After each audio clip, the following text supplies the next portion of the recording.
Hello hello, bienvenue dans l'épisode 87 du podcast Intuition Créative. Je suis ravie de te retrouver, on n'a pas papoté la semaine dernière, donc là je suis ravie de pouvoir te partager un épisode qui va être dédié à mon expertise et mes conseils pour une communication alignée et pertinente.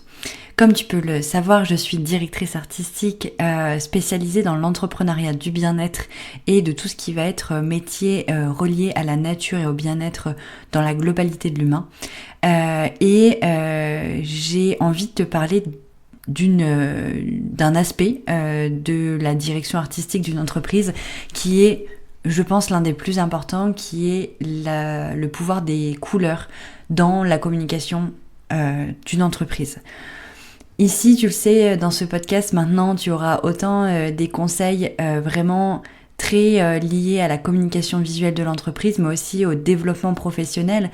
Cet épisode, bien qu'on parle vraiment de communication visuelle, je pense qu'il peut aussi parler au développement et au bien-être d'une entreprise.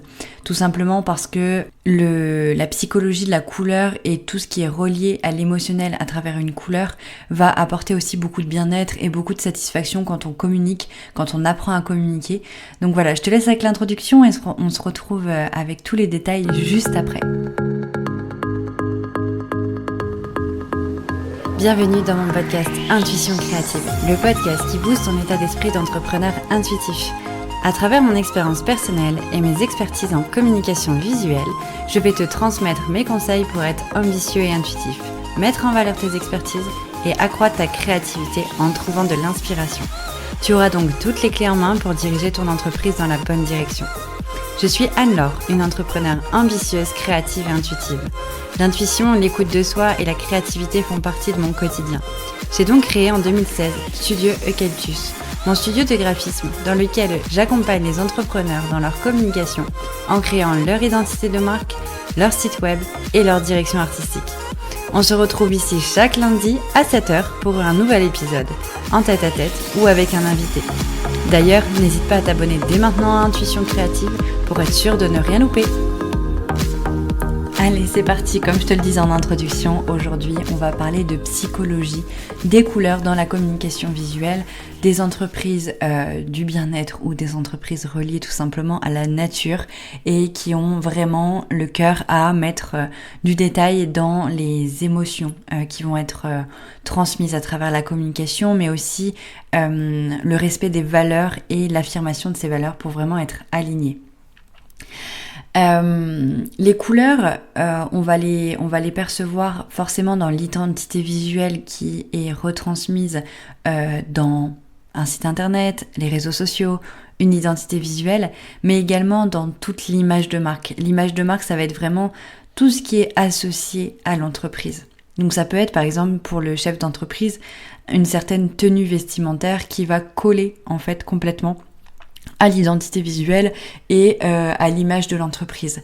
Moi par exemple, quand je suis sur des festivals pour présenter les produits, mes illustrations, etc., et ben je m'habille vraiment dans l'univers de Studio Eucalyptus, c'est-à-dire que je vais être, si je vais présenter mon savoir-faire, etc., ben je vais coller à mes couleurs, que ce soit le terracotta ou le kaki. C'est important que les personnes me retrouvent aussi avec ces couleurs-là. Ces couleurs-là, c'est des couleurs que j'apprécie énormément et qui, je sais, me vont. Je vais pas aujourd'hui creuser dans cet épisode toute la partie vraiment détaillée des couleurs dans la vie de tous les jours et par rapport à notre teint, à tout ce qu'on dégage, etc. parce que c'est pas mon expertise. Mon expertise, elle est vraiment dédiée à la communication visuelle. Mais j'avais envie dans l'introduction de te parler de ça parce que c'est important de se sentir vraiment à l'aise et aligné avec les couleurs qu'on choisit pour sa marque parce qu'elles vont être au-delà retranscrites sur le site web, mais aussi au-delà et dans notre tenue, dans la façon de nous présenter, etc. sur des événements, dans des séminaires, sur les réseaux sociaux, avec nos clients, etc. Donc c'est important de vraiment pas faire les choses au hasard. Comme tu peux peut-être le savoir, les couleurs influencent nos émotions. Elles vont influencer aussi notre perception, et peuvent vraiment transformer l'image d'une marque. Si on change complètement les couleurs du jour au lendemain d'une marque, on peut vraiment changer sa sa perception. Donc c'est vraiment important. Dans cet épisode, du coup, je vais t'expliquer comment la psychologie des couleurs peut t'aider à créer une identité visuelle qui va être alignée avec tes valeurs et aussi les valeurs du bien-être et de la nature. Si tu es entrepreneur et que tu apportes beaucoup d'importance à l'alignement, ce podcast va vraiment t'aider à mieux comprendre comment les utiliser pour renforcer ton message et attirer ton client idéal. Du coup, voilà, on parle quand même d'un sujet qui me passionne, hein, mais je vais essayer d'être succincte et le plus clair et rapide possible pour te parler de l'importance des couleurs et à quel point ça peut vite t'aider dans ta communication. Donc je vais te guider pour comprendre l'impact des couleurs sur les émotions et la perception de ton audience et surtout comment les utiliser pour créer une communication visuelle qui va refléter l'essence de ton activité. Alors, commençons. La première chose dont j'avais envie de te parler forcément, c'est l'impact psychologique des couleurs. Les couleurs, elles jouent un rôle vraiment essentiel dans la façon dont nous percevons une marque. Elles influencent nos émotions, nos humeurs et peuvent même orienter nos décisions. Par exemple, le bleu est souvent associé à la sérénité et à la confiance, alors que le vert évoque la nature et l'équilibre. On a un exemple qui est quand même assez concret, qui a déjà quelques années, bientôt, je dirais même plus de 10 ans, quand McDo a changé sa couleur principale. La couleur rouge était la couleur principale de McDo, et à partir du moment où on a commencé à parler bio, nature, prendre soin de la nature, etc., McDo a décidé de changer sa couleur dominante qui était le rouge en le transformant en vert. Pourquoi ils ont fait ce choix-là ? Clairement parce que c'est un choix psychologique. Ils savaient très bien qu'en passant en vert, les personnes allaient être moins sensibles au côté complètement pas du tout naturel de McDo et allaient être dans la tendance de on fait attention à la nature. C'est un exemple qui est complètement hors du bien-être, on est d'accord, mais je cherchais un exemple qui soit le plus concret et qui représente pleinement ce que je suis en train de dire. Et du coup, dans le domaine du bien-être, il va être crucial de choisir des couleurs qui résonnent avec les valeurs de ton entreprise et tes valeurs personnelles. Si ton entreprise est axée sur la relaxation, ça peut être des tons doux comme le bleu ou le vert pastel, peuvent être vraiment des couleurs idéales. Et si tu veux évoquer plutôt de l'énergie, de la vitalité, des teintes plus chaudes comme le jaune ou l'orange fonctionneront très bien. Donc, après, je veux pas te dire que si t'es dans le bien-être, il faut être dans les couleurs de base du bien-être et jamais en sortir, c'est pas l'idée.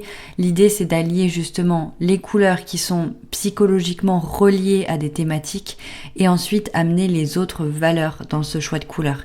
Donc, par exemple, comme je disais, le côté chaleureux, réconfortant, on va le trouver dans des tons plutôt foncés. Si dans ton accompagnement, tu mets en avant beaucoup l'ancrage pour tes clients, des couleurs nature, terre, vert foncé, etc., ça peut être très intéressant. Et si tu es plutôt dans l'aspect vraiment divinité, médiumnité, peut-être aussi partir sur des plans de l'inconscient, là on peut être plutôt vers des couleurs beaucoup plus lumineuses, le violet pastel, le bleu pastel, quelque chose de beaucoup plus relié au ciel. Comme je le disais, c'est vraiment une question de dosage aussi. Donc, c'est important de prendre du recul et de vraiment réfléchir et d'étudier la psychologie des couleurs. Le deuxième point important, je t'en parlais un petit peu en introduction, c'est la partie alignement avec les valeurs. Une identité visuelle réussie va reposer sur la cohérence entre les couleurs et du coup les valeurs de ton entreprise, comme je te le disais, et ça va être vraiment quelque chose qui va retransmettre aussi l'émotion. Quand je crée des identités visuelles, je crée les mood boards et dans ces mood boards là, en fait, justement, donc c'est des planches de tendance où on va déjà mettre les couleurs, on va mettre des photos, des textures, etc. On va travailler l'émotionnel. Donc, on s'aligne aux valeurs, mais on s'aligne aussi avec l'émotionnel qu'on souhaite retranscrire. Quand on voit une palette très colorée, très lumineuse, on va être plutôt dans un émotionnel et une sensation de pétillement, de rayonnement, etc. Contrairement à une palette qui serait pastel, dans les tons beige, nude, marron chaud, etc.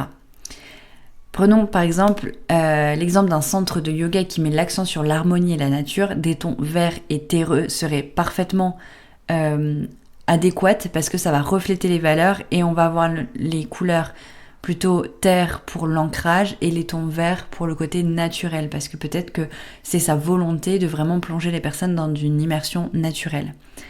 Attention, il ne s'agit pas seulement de suivre les règles strictes en matière de psychologie des couleurs, mais il est vraiment essentiel d'intégrer aussi ton propre goût et celui de ton public cible. Ce mélange entre ressenti personnel et principe psychologique vraiment classique permet de créer une communication visuelle qui va être unique et qui parle directement à ton audience. Donc voilà, on aligne avec les valeurs, mais on aligne aussi avec la recherche qu'on aura fait en amont du client idéal. Qu'est-ce qu'il aime? Quel lieu il apprécie en nature? Moi, par exemple, c'est une question que je pose très souvent dans mes accompagnements d'identité visuelle. C'est qu'est-ce qui t'inspire? Est-ce que c'est plutôt des paysages maritimes, au bord de mer? Ou est-ce que c'est plutôt la montagne, la forêt, etc. Et ça va avoir un impact psychologique très important. Et du coup, on allie vraiment le ressenti personnel et la psychologie. Autre chose, créer, et qui du coup en découle de tout ce que je te disais là jusqu'à présent, c'est que comme tu peux le comprendre, créer une identité visuelle sur mesure va être pleinement aidé par les couleurs. C'est-à-dire que si tu crées une identité visuelle qui n'est pas sur mesure, qui est un peu trouvée toute faite sur Canva, tu n'auras pas forcément le côté unique parce que les couleurs n'auront pas été réfléchies avec cette psychologie.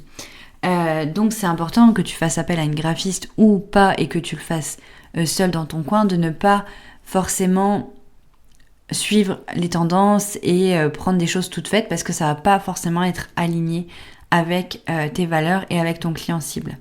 Donc maintenant que tu comprends l'impact des couleurs, voyons comment les utiliser pour créer une identité visuelle sur mesure qui te satisfera pleinement et qui sera pleinement alignée avec qui tu es. Ça, clairement, c'est là que j'interviens le plus en tant que directrice artistique dans mes accompagnements parce que mon rôle est de t'aider justement à choisir les bonnes couleurs et celles qui non seulement reflètent ton univers mais aussi celles qui vont te faire rayonner et te mettre en avant. Lors de la création d'identité visuelle, nous discutons ensemble des valeurs de ton entreprise via des masterclass que je propose, de ton public cible où on va travailler le client idéal et tout ce qu'il a au quotidien besoin, etc. et quelles sont ses affinités et tes préférences pour choisir une palette qui va te ressembler. Ainsi, ton logo, ton site web, etc., tes supports de communication parleront à ton audience et créeront un lien de confiance grâce à la psychologie et grâce au respect profond de tes valeurs et de ton client et de ton business de manière générale. Ça va de soi en fait que le travail de valeur et le travail de client idéal soit fait en amont quand tu cherches à améliorer ta palette de couleurs. Si aujourd'hui tu as déjà ton identité visuelle et que tu as des doutes ou que tu fais partie de la team de je change mes couleurs tous les 4 matins, j'ai l'impression que c'est pas moi, j'hésite, etc. N'hésite pas à faire vraiment le travail de valeur et après d'aller chercher la psychologie des couleurs à travers les valeurs. Donc ça sur internet tu peux trouver facilement. Le travail sur les valeurs, je le propose dans un freebie à télécharger, je te mettrai le lien en description si tu veux retravailler tes valeurs. Là on approche de la fin de l'année, c'est le moment vraiment propice en fin d'année pour retravailler un peu sur les fondations de ton entreprise. Donc ça peut être le moment de retravailler tes valeurs pour peut-être réajuster ta palette de couleurs, etc. Mais sache vraiment que c'est important. Il y a autre chose aussi que je voulais rajouter qui me vient là, c'est que quand tu choisis ta palette de couleurs, que ce soit avec ton graphiste ou seul, pense vraiment long terme. Pense long terme parce que ça va être sur ton site web, ça va être sur tes supports. Comme je le disais en introduction, ça va être aussi toi dans l'image que tu vas envoyer de ton entreprise. Donc si tu participes en présentiel, être à l'image de ton entreprise. Si t'as tendance à t'habiller en plein de couleurs vives, etc. et que tu choisis une palette de couleurs très pâle, très douce parce que on a dit que ça faisait bien-être, mais que du coup c'est pas toi, et c'est pas bon non plus. C'est vraiment une alliance des deux. Et du coup, vois long terme et dis-toi que si tu dois représenter ton entreprise en présentiel ou aussi, et très important, en shooting photo pour illustrer ton site internet, est-ce que les couleurs que tu vas choisir pour ton identité visuelle vont être cohérentes par rapport à comment tu t'habilles et comment tu te sens bien? Parce que du coup, j'ai beaucoup le cas parfois de personnes avec lesquelles on va travailler vraiment en détail l'identité visuelle. On est 100% aligné avec les valeurs, avec les symboliques, les psychologies et tout des couleurs. Et en fait, quand ils font le shooting photo, on est sur des couleurs complètement différentes. Et là, c'est vraiment dommage parce que c'est soit le travail de vestimentaire ou de lieu, enfin de décoration, etc. n'a pas été fait dans le lieu où le shooting photo va être réalisé, ou peut-être un déséquilibre aussi entre comment tu aimes t'habiller et finalement ce qui te représente vraiment, ce qui te va pleinement par rapport à tes propres valeurs, etc. C'est important du coup de voir long terme et de prendre en compte vraiment ces facteurs-là. Les couleurs, enfin même si par exemple tes vêtements, etc., ton choix, ta façon de te présenter, etc., est identique avec les couleurs de ton identité visuelle, quand tu fais ton shooting photo, fais attention à ce que l'environnement aussi soit dans tes couleurs.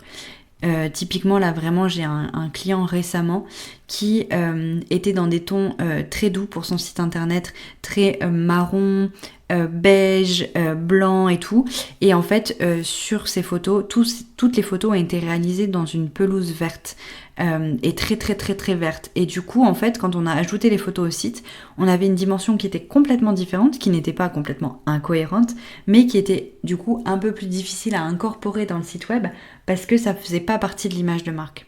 Et du coup, encore plus, faire attention au choix de couleurs et ne pas le laisser au hasard parce que ça va avoir un impact vraiment complet sur ton identité visuelle et l'image que tu vas renvoyer. Donc, comme je te le disais, j'avais vraiment envie d'être concise dans cet épisode. Donc, pour conclure, les couleurs sont des véritables alliés dans ta communication visuelle, comme tu peux le deviner. Elles vont influencer les perceptions extérieures et peuvent renforcer vraiment ton message, surtout dans le bien-être, dans la nature et de la sérénité. En choisissant les bonnes couleurs, tu pourras créer une identité visuelle qui te ressemble, que tu arrives à transmettre facilement et à véhiculer dans tous les événements, tout en parlant directement forcément à ton client idéal. Voilà, donc si tu veux en savoir plus sur comment je peux t'aider moi à créer une identité visuelle et choisir tes couleurs sur mesure, n'hésite pas à me contacter. Ensemble, on peut vraiment construire une image de marque captivante et authentique. Et voilà, même si tu as des questions, n'hésite vraiment pas, je suis là pour en parler. Sur mon compte Pinterest, tu peux retrouver aussi plein de palettes de couleurs hyper inspirantes, donc n'hésite pas à aller voir. Et encore merci d'être dans l'audience d'Intuition Créative, d'être là chaque semaine pour m'écouter. Et j'ai trop hâte de te retrouver la semaine prochaine pour un nouvel épisode. Merci beaucoup d'avoir écouté cet épisode. J'espère vraiment qu'il t'aura plu. Si c'est le cas, tu peux me laisser un témoignage sur Apple Podcast. Pour ça, c'est très simple. Sur Apple Podcast, écris Intuition Créative dans la barre de recherche. Quand tu m'as trouvé, tu cliques sur s'abonner, bien entendu. Tu descends en bas de la liste des épisodes jusqu'à la section évaluation et avis. Si tu as aimé cet épisode, tu peux soutenir Intuition Créative en laissant 5 étoiles et aussi m'écrire un témoignage. Cela me permettra de savoir l'impact que mes conseils ont sur ta vie d'entrepreneur. Et bien sûr, si tu souhaites retrouver plus de conseils au quotidien et suivre mon aventure, n'hésite pas à me suivre sur Instagram au nom de Studio Eucalyptus. On se retrouve lundi prochain à 7h pour un nouvel épisode. Je te souhaite une merveilleuse journée. C'était Anne-Laure, directrice artistique intuitive, fondatrice de Studio Eucalyptus.